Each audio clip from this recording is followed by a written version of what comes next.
रतन एक गरीब किसान था जिसके पास सिर्फ एक छोटा सा खेत था जिसमें वो सब्जी लगाकर बेचा करता था और ऐसे ही वो अपने घर का गुजारा किया करता था।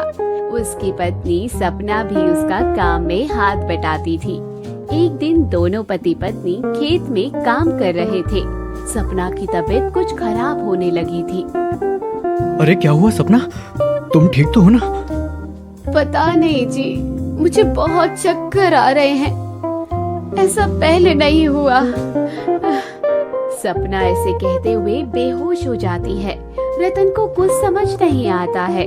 वो सपना को हॉस्पिटल लेकर जाता है। गांव में एक ही प्राइवेट हॉस्पिटल था जो कि सेठ विक्रम का था।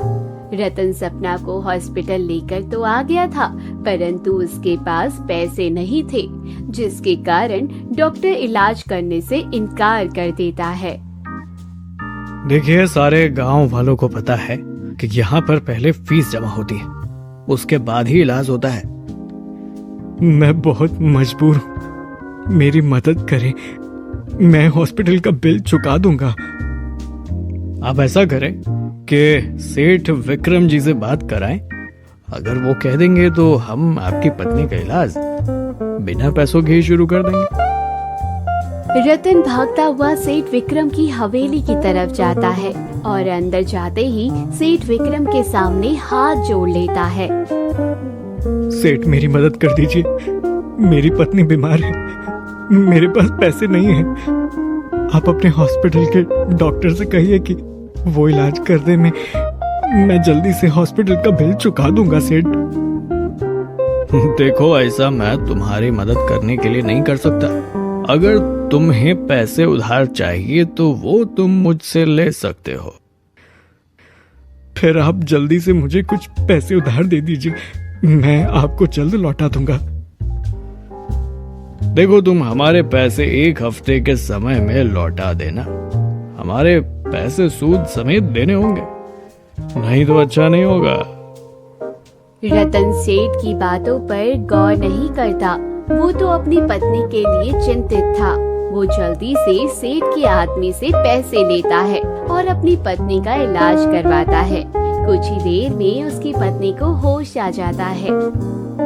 चिंता की कोई बात नहीं है, आपकी पत्नी गर्मी के कारण बेहोश हो गई थी। रतन अपनी पत्नी को लेकर घर आ जाता है। क्या हुआ जी, आप कुछ परेशान लग रहे हैं। अरे कुछ नहीं, बस तुम्हें नहीं बताऊंगा क्या, अभी खेत में बहुत काम पड़ा हुआ है। रतन खेतों में जाकर काम खत्म करता है।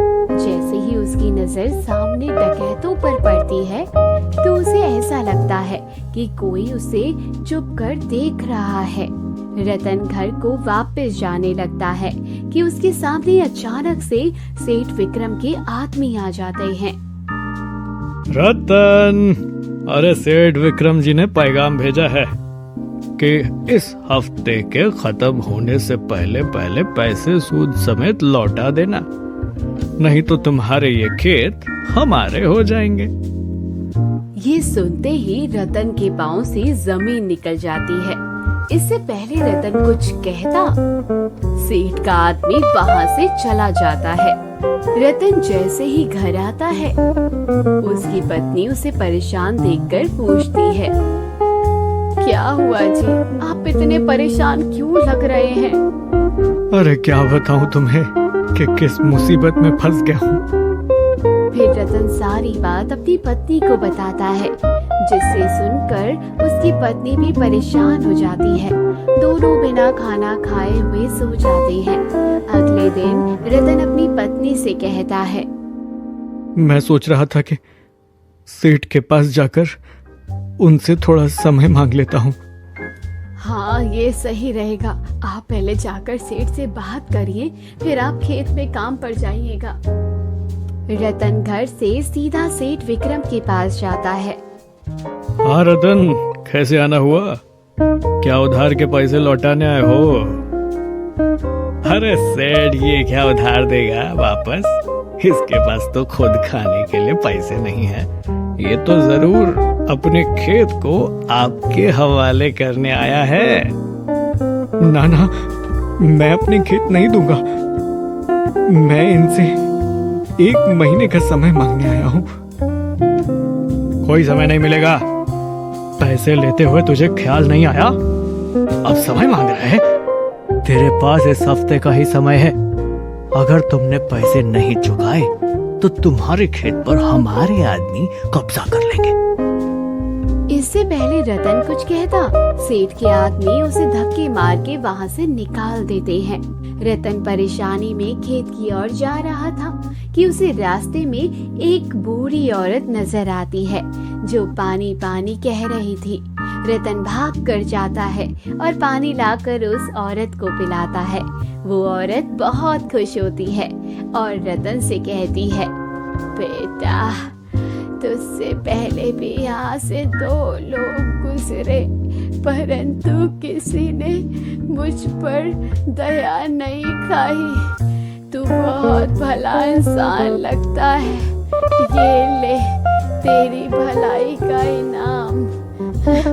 ये बांसुरी जादुई है। तू जब भी इसे बजाएगा तेरी परेशानियां दूर हो जाएंगी।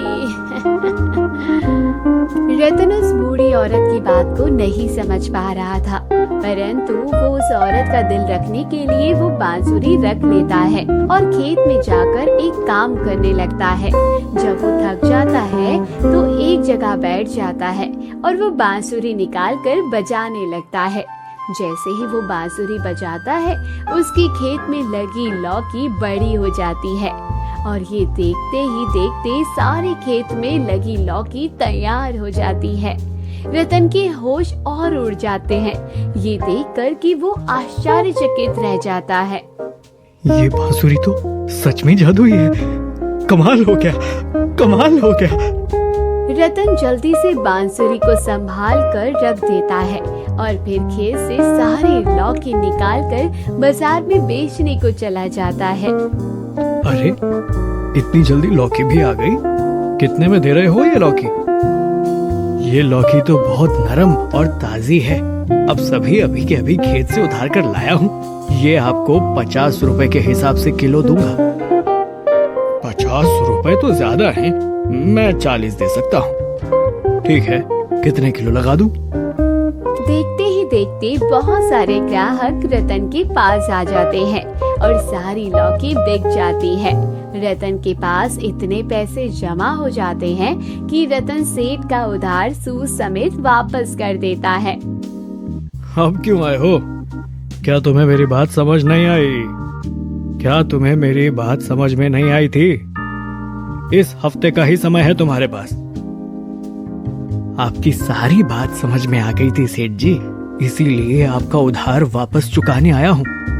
लीजिए आपके पैसे सूद समेत वापस। तेरे पास इतने पैसे आए कहाँ से? सेठ ऊपर वाला किसी को मुश्किल में अकेला नहीं छोड़ता। चलता हूँ, आप भी अपने आदमियों से कह दीजिए कि मेरे खेत से दूर रहें। धन्यवाद। रतन घर जाकर सब कुछ अपनी पत्नी को बताता है। उसकी पत्नी भी बहुत खुश होती है। अब रोज रतन एक नई सब्जी लगाता और जादुई बांसुरी बजाता और देखते ही देखते वो फसल तैयार हो जाती। रतन और उसकी पत्नी के अच्छे दिन भी शुरू हो जाते हैं। तो दोस्तों, आपको हमारी ये कहानी कैसी लगी हमें कमेंट बॉक्स में जरूर बताइएगा और ऐसी वीडियोस देखने के लिए हमारे चैनल को सब्सक्राइब जरूर कीजिएगा।